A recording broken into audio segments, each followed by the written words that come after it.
Good evening. Welcome to South Asia Newsline. I'm Yeshi Chanzo. Here are the top stories we're tracking for you on Wednesday, the 22nd of December.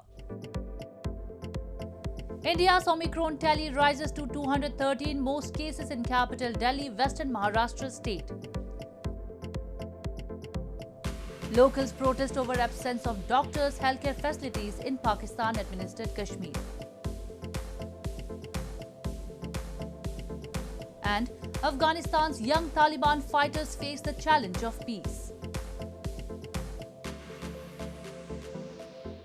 And now for all the details. India has recorded 213 cases of the Omicron variant of coronavirus across 15 states and union territories so far, out of which 90 people have recovered or migrated, according to Health Ministry data on Wednesday. Out of this, capital New Delhi topped the list with 57 confirmed cases, followed by Western Maharashtra state with 54 cases. The number of Omicron variant of coronavirus cases in India has risen to 213, Health Ministry data showed on Wednesday. Indian capital New Delhi and Western Maharashtra state continue to contribute the highest number of new Omicron cases to the country's total caseload. Omicron cases in New Delhi have increased to 57, while with 11 new infections of the Omicron variant, Maharashtra's tally has increased to 54, followed by southern Telangana with 24 cases.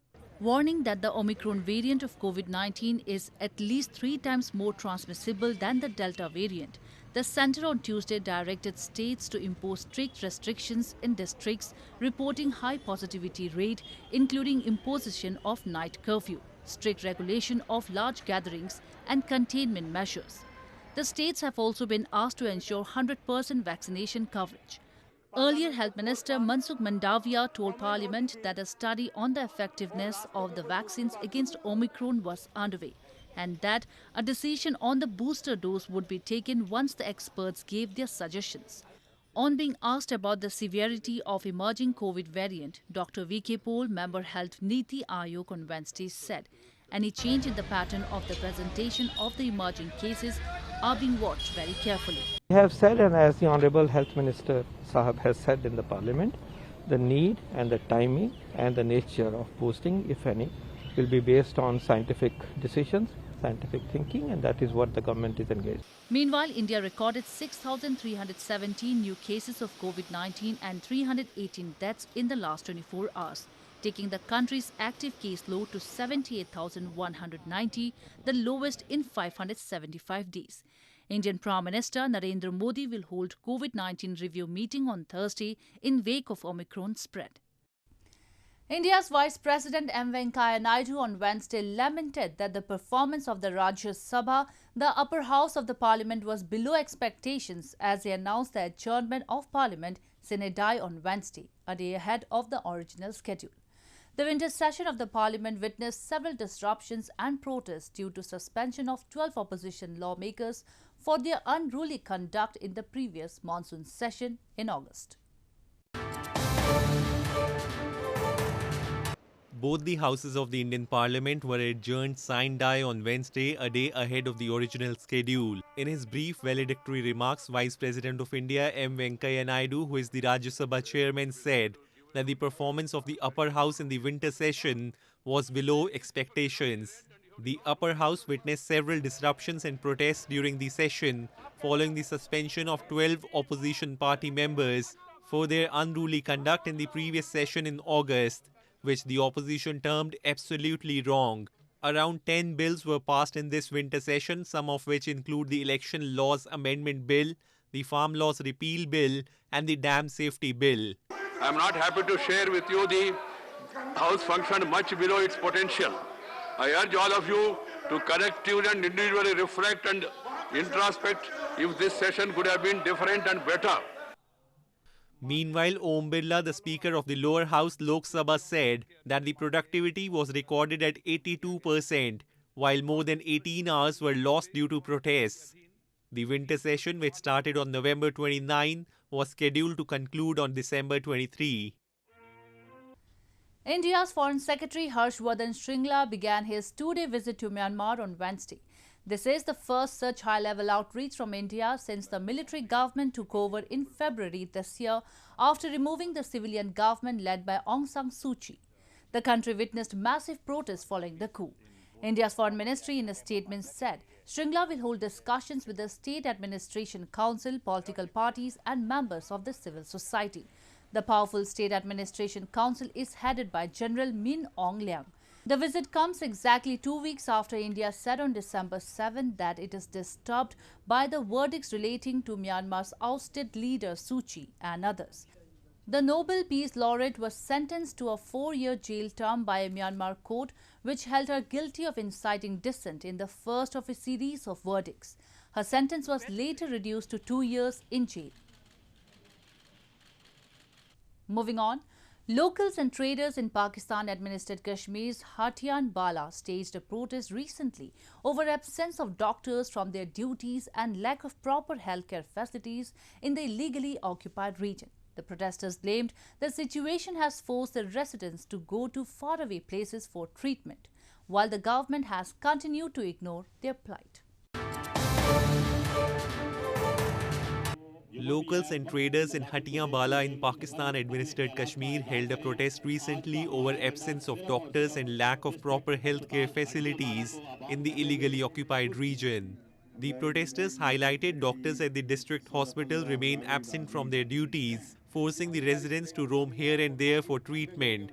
They blamed the hospital has only become a referral center where there is no doctor nor facilities, and despite several calls, the government has continued to ignore the plight of the locals. और हमारा पहला बुनियादी जो हक है सेहत वो हमें यहाँ मुयसर नहीं है। करोड़ों रुपए यहाँ आते हैं, लेके को हो जाता है। डॉक्टर जो है वो अपनी मनमानियाँ करते हैं। मेरा ख्याल है इसके पीछे कोई माफिया है जो उनकी सपोर्ट करता है, उनको यहाँ हाजिर होने नहीं देता।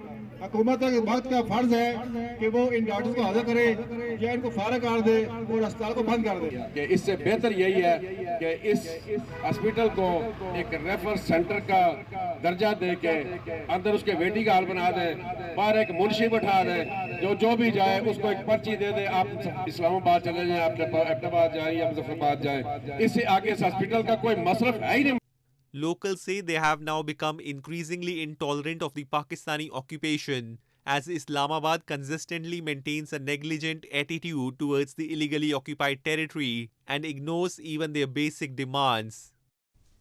Months after the Taliban fighters conquered Kabul, many still bask in the achievement of overcoming the United States and its allies after a struggle that ruled their lives for so long. The generation of young Taliban fighters now face an uncertain future as the country they won after 2 decades of war plunges ever deeper into economic crisis.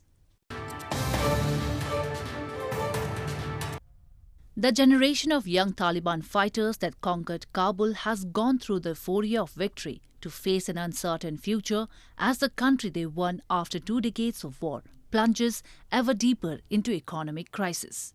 Most have known only fighting, and while their battlefield memories may be a source of pride, they must now adjust to a world that wants to forget about war. For the moment, 4 months after the fall of Kabul, many still bask in the achievement of overcoming the United States and its allies after a struggle that ruled their lives for so long. ډیر د خوښۍ احساس کوم ځکه چې هغه ارمان چې د موږ د شلو کالو هغه موږ پوره کړی، هغه چې موږ په دوی پسې دغه ارمان پسې لټېدلي وو، دغه ارمان د موږ د افغانانو او د موږ د مسلمانانو ارمان و چې هغه دغه هیواد او دغه خاورې ته او دغه خلکو ته سوکالي، امن او ازادي وه.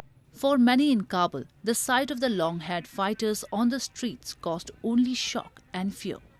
That feeling has eased as the insurgents, in their ragtag mix of loose traditional clothing and combat jackets, have been replaced by uniformed security forces.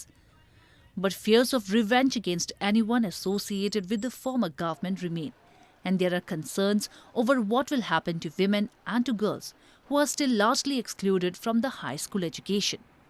But as Kabul recovers from the trauma of August to face a mounting economic crisis, the challenge facing the Taliban was summed up by a Kabul resident. از نیاز امنیت یا از نیازی که فساد کم شده از این راضی هستیم، اما از این نیازی که مردم ها پریشان است اقتصادشان به اصطلاح ضعیف است.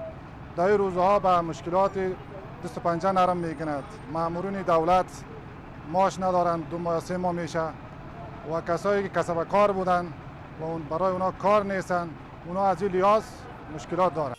The international community is pressing the Taliban to make concessions on issues like broadening government beyond the ranks of veteran jihadis or guaranteeing women's rights. That will test the cohesion of a movement which proved itself on the battlefield, but which must now face the challenges of peace. In 2015, Nepal suffered 2 high-magnitude earthquakes that killed thousands and damaged more than 800,000 houses. The reconstruction drive initiated by Indian government with UNDP's consultation in Gorkha and Nuwakot district has brought smiles on the faces of the vulnerable people as houses are being provided to them. Nepal has been providing residence to the people of Gorkha and Nuwakot districts who have been hit by the 2015 earthquake under the assistance of the Indian government. Dal Bahadur Vishwakarma, who lost his sight a decade ago, had to live in a temporary shelter for nearly half a decade after 2015 earthquake leveled his house to the ground. The situation now has changed.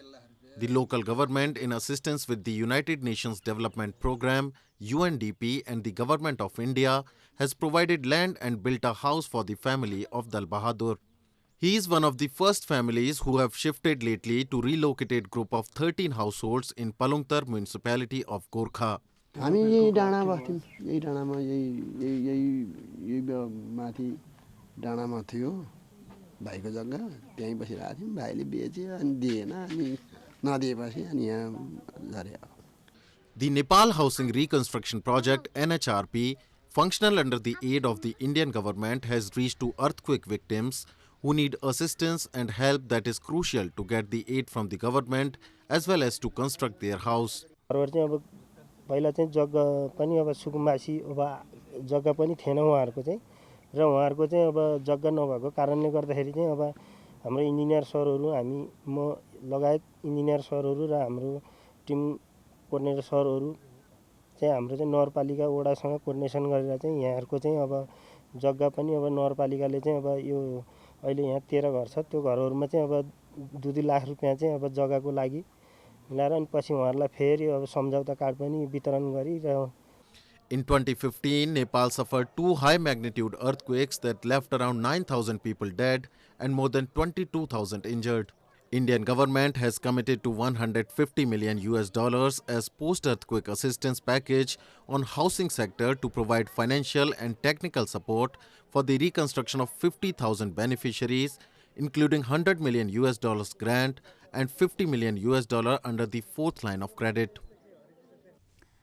As cold wave conditions grip parts of India, baby elephants at the Kaziranga National Park in northeastern Assam state are being covered with blankets to protect them from severe cold. Meanwhile, authorities at the northern Lucknow Zoo have installed heaters to help zoo inmates, especially the reptiles, to survive the dipping temperatures. As cold wave conditions grip parts of India amid the winter season, baby elephants at the Kaziranga National Park in northeastern Assam state are being covered with blankets to protect them from severe cold. Officials at the Center for Wildlife Rehabilitation and Conservation in Kaziranga said that all measures are being taken to maintain the body temperature of the animals. They are also being fed proper food including milk to prevent any weakness. जो छोटे हाथी के बच्चे हैं उनके लिए हम सर्दियों में थोड़ा ध्यान रखना पड़ता है कि उनको कंबल पहनाया जाए और साथ में उनका जो थर्मोरेगुलेशन है उसका मेंटेनेंस किया जाए. Meanwhile, authorities of the Lucknow Zoo in northern Uttar Pradesh state have also taken precautionary measures including installation of heaters to help zoo inmates, especially the reptiles, to survive the dipping temperatures. तो जानवरों के लिए heater लगाना मैं समझता हूँ जू प्रशासन की एक बहुत अच्छी पहल है और इससे इन जानवरों के लिए राहत मिलेगी और इसके लिए मैं बहुत धन्यवाद देता हूँ जू प्रशासन के. Every year during the winter season, zoo authorities make such arrangements to keep the animals cozy and comfortable, and alterations in their diet are also made. Located in the tropics, most of India witnesses a very hot summer and a largely temperate winter. Well, that's all we have for you from South Asia this evening. Now our viewers can watch the show on southasianewsline.com. You can also visit us on facebook.com/AsAsiaNewsline and follow us on Twitter @AsAsiaNewsline. That's all in tonight's edition. We will see you same time tomorrow. Good night.